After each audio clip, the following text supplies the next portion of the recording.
Advertencia, CTE atrevs a seguir escuchando, puede que esta historia te persiga hasta en tus sueños. Las puertas del autobús se abrieron con un silbido agresivo, PSSSH clank, yo, empujando con los hombres a la muchedumbre, que por fin a la calle. Estaba exhausto, aquel había sido el día de trabajo más largo que recuerdo. Arrastra los pies hacia casa, que, para mi desgracia, no quedaba tan cerca como me habría gustado. El barrio, envuelto en sombras, parecía un escenario de película de terror, charcos negros tras la lluvia, farolas sin bombilla, un silencio que retumbaba más que cualquier ruido. El viento invernal me obligaba a acelerar el paso. Cuando, al fin, apareció ante mis ojos la vieja finca de 5 pisos donde vivo, sentí un leve alivio. El único punto de luz era una bombilla temblorosa sobre el portal vecino, no el mío. Así que avanza ciegas, esquivando charcos, o eso esperaba, no había forma de salvarme las botas. En mi edificio ocurre algo raro con las bombillas, simplemente desaparecen. Nadie sabe si son bromistas, vándalos o algo peor. Al principio las cambiábamos, pero al poco desistimos, era un despilfarro. Como imaginarás, subí las escaleras en completa oscuridad, ayudandome de la linterna del móvil. 3 pisos después, la luz del teléfono iluminó mi puerta tapizada de falso cuero, tras forzar con la cerradura de siempre, entré en mi guarida. Salt la mochila y me derrum sobre la cama sin hacer. Pausa corta. Solo quería una cosa, té muy caliente, una ducha y serie antes de dormir, porque mañana todo empezaría otra vez. Cumplí el ritual, puse el hervidor, me duché, encendí el ordenador. Me había quedado dormido a mitad de capítulo, estaba intrigado. Incluso pago suscription premium, así, sin anuncios. Pero, al intentar abrir la página, nada. 3 intentos fallidos. En el cuarto, la web se colgó por completo. Genial. Yo, que paso el día testeando sistemas ajenos, trabajo en un centro de llamadas vendiendo servicios digitales, termin maldiciendo a los programadores. De ahí pasé al móvil, era hora de repasar la lista de clientes de la mañana siguiente. Levo un ano marcando números al azar para ofrecer productos imposibles. Escucho de todo, quejas, insultos, ruegos. Así que un silencio al otro lado ya no me sorprende. Sin embargo, aquel día ocurrió algo distinto. El primer número contestó al cabo de muchos tonos. Yo tenía el guión preparado. Buenos días, empieza alegre, lo llamo para mostrar nuestra oferta más. Me detuve. En el auricular solo se escuchaba una respiración ronca, casi un jadeo ahogado. Record el humo de mi padre cuando fumaba en exceso, sonaba igual de espero. Repetí el saludo, pero la línea siguió muda, salvo por ese aliento. Quis obtener un nombre, nada. Un crujido, luego silencio absoluto y, por fin, el corte de llamada. Vea cosa, murmur, marcando el contacto siguiente. Aquella respiración se repitió varias veces durante la jornada, siempre desde números distintos. Pero mi jornada terminó y el cansancio me venció. Session, bebí el té frío y caí en la cama. Normalmente pongo el teléfono en silencio y lo deslizo bajo la almohada. Esa noche, por alguna razón, olvidé ambas cosas. Y, a mitad de la madrugada, serían las 2:30, más o menos, el tono del móvil estalo como sirena en todo el piso. Tard minutos en encontrarlo, cuando lo hice, la llamada había terminado. Una llamada perdida, número desconocido. ¿Quién demonios llama a estas horas? Refunfusion, silenciando el tambor y dejando el aparato en la mesita. Apenas cerré los ojos, la vibración me sacudió otra vez. Ahora había 4 llamadas perdidas del mismo desconocido. Mir el reloj, las 3 menos cuarto. No iba a devolver la llamada en I loco, apagué por completo el teléfono y al fin dormí, hasta el amanecer. Despert sin alarma, levo un ano programado así, desayun y me dirigí al trabajo. El día transcurrió entre llamadas y más llamadas, nada digno de mención, hasta la noche. Regres sobre las nubes. Era viernes, podía desvelarme. Compré un par de cervezas frías en el kiosco de la esquina y me acomodé frente al monitor. 10 minutos después, el móvil volvió a sonar. Mismo número. Colg sin dudar. 10 minutos más y de nuevo, colg. Mensaje entrante, mismo remitente, contesta. ¿Sería una emergencia? ¿Alguien usando un móvil ajeno? La lógica decía que, si fuera urgent, habría resultado ya resuelto. Dejé pasar otra hora. Somnoliento, tomé la llamada. ¿Aló? Espit, irritado. Silencio absoluto. Pausa corta. ¿Por qué me llamas? Insistí. Nada, solo el eco. Salt un resuplido, apague la pantalla y 6 la hora, la 1 en punto. Necesitaba una ducha antes de caer rendido. Y, si, lev el móvil conmigo, manías. No había cerrado la puerta del baño cuando sentí la vibración entre mis dedos. Mensaje, no hacía falta ser grosero. Añadí el número a la lista negra. Ducha caliente, al fin descanso. Esa noche nadie volvió a molestarme. Sin embargo, a la mañana siguiente un email llamó mi atención. Remitente, una cadena de letras y cifras sin sentido. Asunto vacío. Dentro, una sola frase. ¿Y ahora ya no quieres hablar conmigo? Me quedó claro, el autor del correo y el misterioso lamante eran la misma persona. ¿Quién demonios era? ¿Cómo había conseguido mi número y mi correo personal? Respondí con un simple, ¿quién eres y qué quieres? Sin resultado.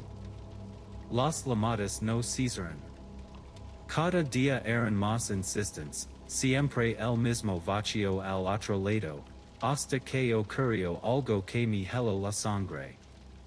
Otra llamada en la oscuridad, y mi teléfono estaba apagado. Creí haber ganado algo de paz. Dejé el móvil desconectado sobre la mesilla y me rendí al sueño. A las 3 en punto la madera vibró, como si alguien golpeara desde dentro. Tomé el aparato con las manos sudorosas, la pantalla se encendió sola y el nombre desconocido latía en rojo. Deslice el dedo. Silencio, después, un murmullo invertido, viscoso, que solo dejó clara una palabra, vive. Colg, el teléfono volvió a apagarse, como si nada hubiera ocurrido. Pasaron 3 días sin sobresaltos. Empecé a convencerme de que todo había sido obra de un bromista con demasiado tiempo libre. Entonces, la madrugada del jueves, el portero automático trono en el pasillo. Quien pregunt, pegado al auricular. Respondió la misma respiración áspera, amplificada por los azulejos de la escalera. Aquella tarde, de regreso a mi edificio a las afueras de Valencia, las 6, una anciana encorvada bajo la farola rota, inmóvil, casi disuelta en la penumbra. Subí el volumen de mis auriculares y seguí caminando. Al pasar junto a ella, un brazo huesudo apriso mi muñeca con una fuerza imposible. Señora, sul team. Grite. Su piel estaba horadada, lombrices reptaban por un boquete en la mejilla, y un olor a tierra humida me golpeó la nariz. Vive, susurro, dibujando una sonrisa rota. El pánico me impulsó a darle un manotazo y corrí hasta el portal. Ser de un portazo, subí los 5 pisos con el corazón a punto de estallar y atranqué la puerta. Minutos después, el tamborcillo, seguido de unas arenando el cuero sintético. Contuve la respiración hasta que el amanecer tino de las persianas. Entonces reuní valor, abrí y descubrí sobre el felpudo un montoncito de tierra negra mezclada con pajas secas. La recogí, la arrojé al contenedor y regresé temblando a casa. La escena se repitió noche tras noche. Me estaba consumiendo, fingí fiber en el trabajo, sobrevivía infusions de valeriana y nave foros sobre lo paranormal hasta que encontré el contacto de una medium galega. Acepto venir aquel mismo día. Lego envuelta en olor romero y azafrán, cargando un maletín catido. Escucho mi relato en silencio, con los ojos entornados. Trabajas en un centro de llamadas, ¿cierto? ¿Sabes de dónde sacan los números? Listas compradas, imagino. Algunos entierran a sus series queridos con el móvil encendido, explico. Si marcaste uno de esos números, abriste una puerta. La anciana no es solo lo que fue, es la sombra que usa tu voz para volver. Encendió una vela y dibujó un círculo de sal gruesa frente a la entrada. Esta noche intentaremos cerrarlo. Cuando la oigas, respond con tu nombre completo y repite 3 veces, aquí no tienes voz. Sin miedo, el miedo es su alimento. Advertencia, apaga esto ahora si no quieres que algo te siga incluso cuando cierres los ojos. Crea haberme librado. Aquella noche de domingo puse el móvil apagado sobre la mesilla y me rendí al sueño. Pero a las 3 en punto la madera vibró como si algo golpeara desde dentro. Imposible, el teléfono estaba muerto.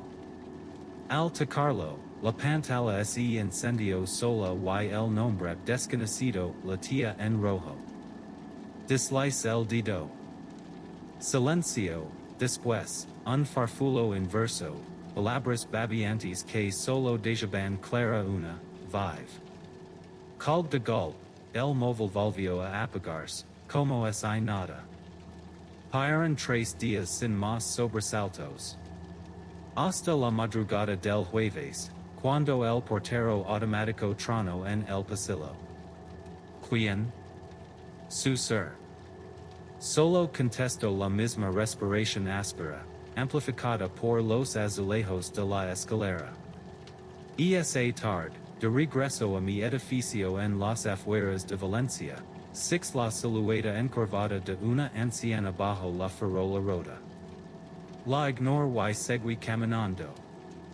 Al pasar junto a ella, una mano helada me aferró la muñeca con una fuerza imposible. Señora, sul team. La piel de su mejilla estaba horadada, lombrices se deslizaban entre los huecos. Un oler a tierra humida mi golpeo la nariz. Vive, murmuró, debujando una sonrisa quebrada. Lo salt un manatazzo y corri hasta el portal. Ser de un portezo, subí los 5 pisos con el corazón a punto de reventar y atranque mi puerta. Minutos después, el tambor empezó a chillar, seguido de un raspado seco, unas arenando el cuero sintético. Aguant sin respirar. Al amanecer abrí para comprobar. Sobre el felpudo descansaba un montón de tierra negra mezclada con pajas secas. Lo recogí y lo tiré al contenedor, temblando. La China se repició cada noche. Yo me consumía, mentí en el trabajo diciendo que tenía fiebre y pasaba los días a base de infusions de valeriana.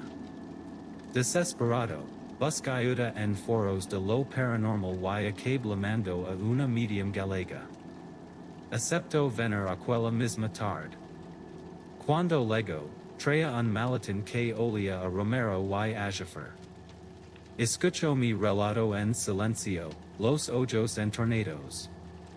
Trabajas en un call center, no? Asencio.